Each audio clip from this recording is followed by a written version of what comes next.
केजरीवाल ने बड़ा बयान दिया है। उन्होंने केंद्र सरकार से अपील की है कि भारतीय करेंसी पर गणेश जी और लक्ष्मी जी की फोटो हो।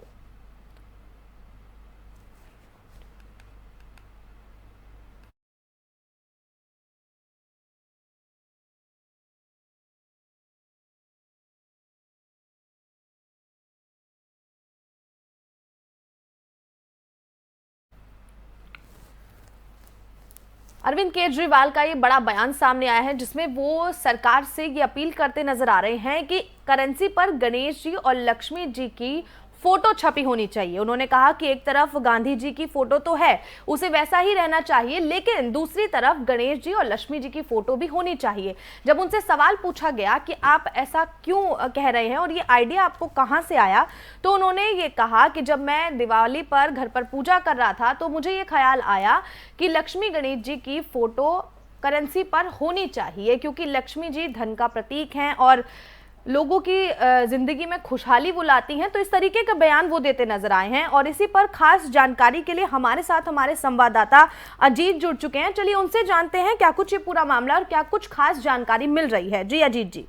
जी नैना, बिल्कुल बताना चाहूंगा। जिस तरीके से आज दिल्ली के मुख्यमंत्री अरविंद केजरीवाल ने प्रेस कॉन्फ्रेंस करके एक केंद्र सरकार से ये अपील की है कि एक तरफ जहां जो नोट है, क्योंकि कहीं ना कहीं उन्होंने जो आज जो प्रेस कॉन्फ्रेंस की उसमें उन्होंने अर्थव्यवस्था को जोड़ते हुए, देश की अर्थव्यवस्था को जोड़ते हुए सारी बातें रखी है, जिसमें उन्होंने केंद्र सरकार से मांग करते हुए कहा कि एक तरफ जो करेंसी है, करेंसी में एक तरफ जो महात्मा गांधी जी की फोटो है वो लगी रहे, साथ में गणेश जी और लक्ष्मी जी की फोटो भी लगे, क्योंकि कहीं ना कहीं जिस तरीके से लक्ष्मी जी को धन का वैभव कहा जाता है और गणेश जी विघ्नहर्ता होते हैं, तो इसीलिए उन्होंने केंद्र सरकार से अपील करते हुए मांग की है कि इससे हमारे जो देश की जो अर्थव्यवस्था है उस पर देवी देवताओं का भी जो आशीर्वाद है वो बना रहेगा और निश्चित तौर पर फिर हम हमारे जो लगातार जो हम प्रयास कर रहे हैं तो देवी देवताओं के आशीर्वाद से हमारे प्रयास भी सफल होंगे। तो उन्होंने कुल मिलाकर के जिस तरीके से आज जो प्रेस कॉन्फ्रेंस करके उन्होंने ये जो मांग की है वो साफ तौर पर उन्होंने हिंदू देवी देवताओं को एक तरीके से जोड़ते हुए ये बात कही है। जी अजीत जी, कहीं ना कहीं ये भी कहा जा रहा है कि इनका चुनावी स्टंट हो सकता है, क्योंकि इससे पहले कभी हिंदू देवी देवताओं के बारे में कुछ ऐसा बोलते केजरीवाल नजर नहीं आए हैं। इस पर क्या कुछ खास जानकारी है?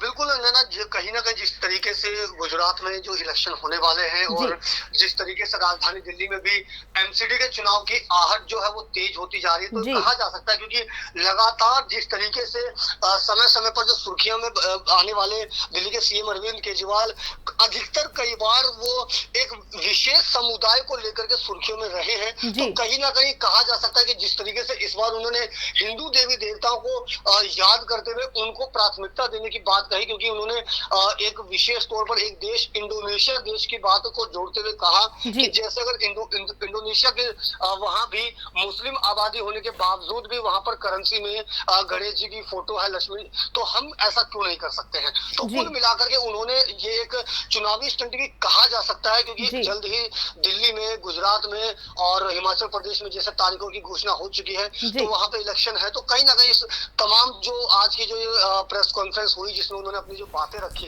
उसको कहीं ना कहीं तौर पर चुनावी मुद्दा भी कहा जा सकता है। जी अजीत जी, जिस तरीके से देखिए केजरीवाल एक ही समुदाय की बात करते नजर आ रहे हैं, हिंदू देवी देवताओं की, तो उससे कहीं ना कहीं जो दूसरे समुदाय के लोग हैं उन्हें कहीं ना कहीं इस बात को लेकर थोड़ा सा आहत हो सकता है। इसको लेकर क्या कुछ जानकारी है? क्या अभी किसी की प्रतिक्रिया सामने आई है? बिल्कुल ना, अभी फिलहाल इस मुद्दे पर किसी की प्रतिक्रिया सामने नहीं आई है, लेकिन जिस तरीके से उन्होंने विशेष तौर पर हिंदू देवी देवताओं की बात कही है, क्योंकि हमारा जो देश है वो धर्मनिरपेक्ष देश कहलाता है, जहां पर सब सर्वधर्म सम्मान की बात आती है, चाहे वो हिंदू हो, मुस्लिम हो, सिख हो, ईसाई हो या और अन्य धर्म हो, सभी धर्मों को प्राथमिकता देने की बात की जाती है।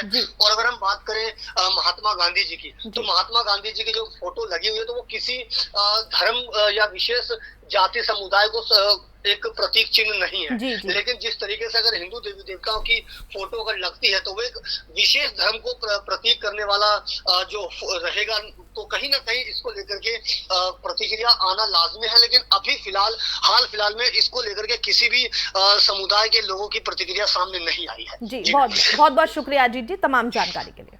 शुक्रिया।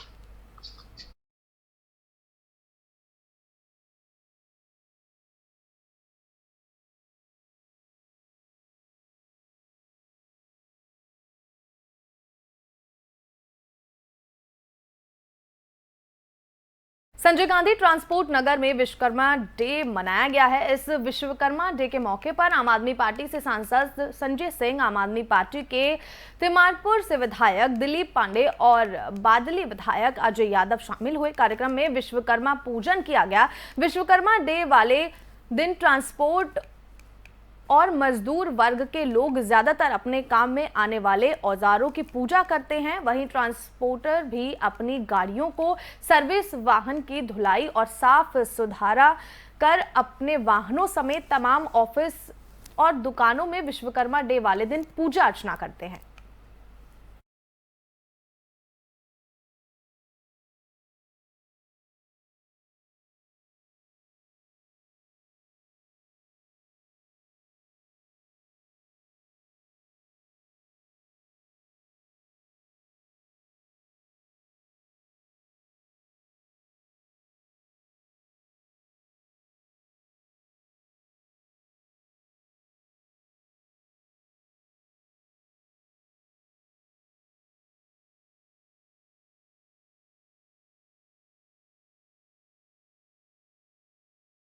देश में विकास को नई गति प्रदान करने वाले आर्य समाज के संस्थापक और महान विचारक महर्षि दयानंद सरस्वती के संदेश को जन जन तक पहुंचाने के लिए 139वें बलिदान दिवस के उपलक्ष्य पर एक कार्यक्रम का आयोजन किया गया। वह इस कार्यक्रम का आयोजन दिल्ली के पंजाबी बाग स्थित आर्य समाज मंदिर में किया गया और इस अवसर पर बड़ी संख्या में महर्षि दयानंद सरस्वती के अनुयायी उपस्थित हुए। बता दें कि कार्यक्रम के दौरान लोगों में आस्था और भक्ति का माहौल साफ देखा जा रहा था और सभी भक्त गीत और संगीत के माध्यम से झूमते नाचते नजर आए, जिससे ये माहौल और भी भक्तिमय हो गया। वह इस कार्यक्रम से न केवल महर्षि दयानंद के उपदेशों को याद किया गया, बल्कि उनके प्रचार प्रसार के लिए लोगों से उनके पदचिन्हों पर चलने का आह्वान किया गया है।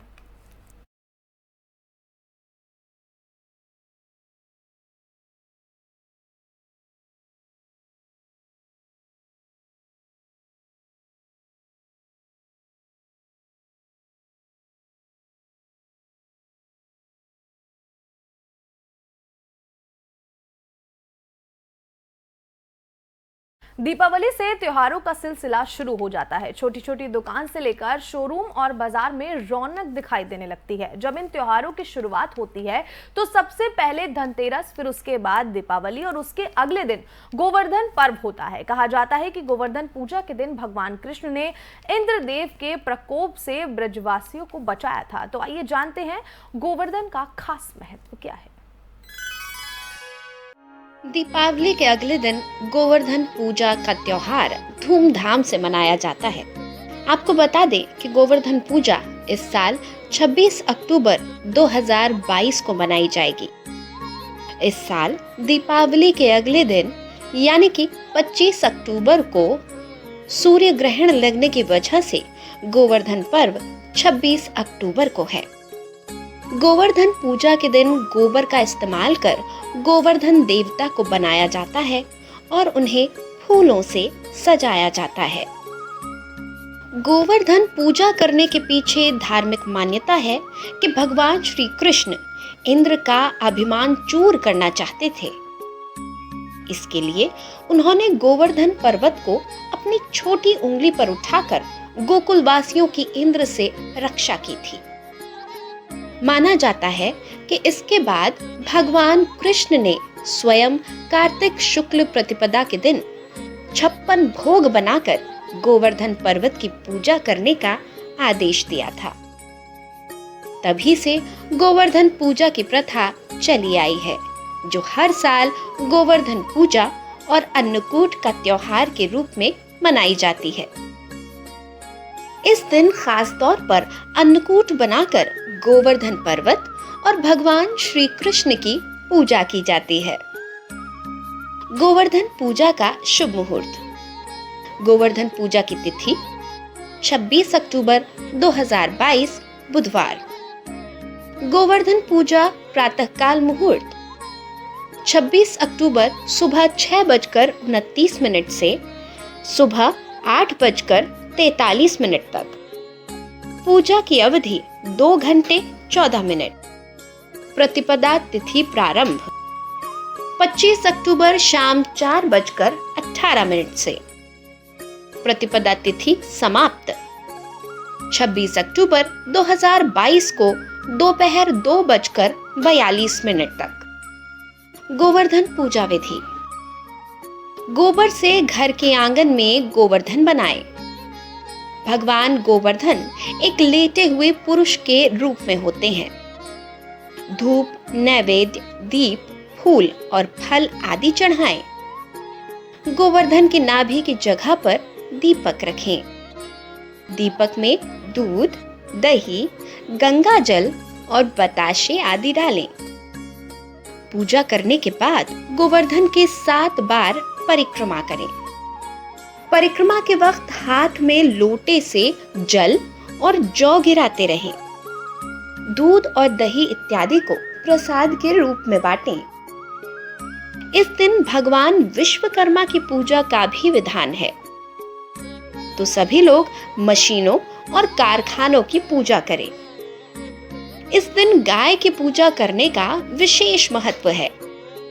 हिंदू मान्यता अनुसार गाय की पूजा करें। हिंदू धर्म की मान्यताओं के अनुसार इस पूजा में गोबर से बने हुए पर्वत की विधि पूर्वक पूजा करने और भगवान कृष्ण को भोग लगाने से सभी मनोकामनाओं की पूर्ति होती है। और गाय की पूजा करने का भी इस दिन पर विशेष महत्व होता है। धार्मिक मान्यताओं के अनुसार गोवर्धन पर्वत की परिक्रमा करने से पूजा करने वाले व्यक्ति को इच्छा अनुसार फल भी मिलता है। ऐसा भी माना जाता है कि जो व्यक्ति गोवर्धन पूजा करता है उसको धन और समृद्धि का लाभ होता है और परिवार में खुशहाली रहती है। तो सभी लोग पूरे विधि विधान से गोवर्धन भगवान की पूजा करें और अपने जीवन को खुशहाल बनाएं। दिल्ली की मुख्य खबरों में फिलहाल इतना ही। बाकी की खबरों को देखने के लिए आप बने रहें FM न्यूज के साथ। नमस्कार।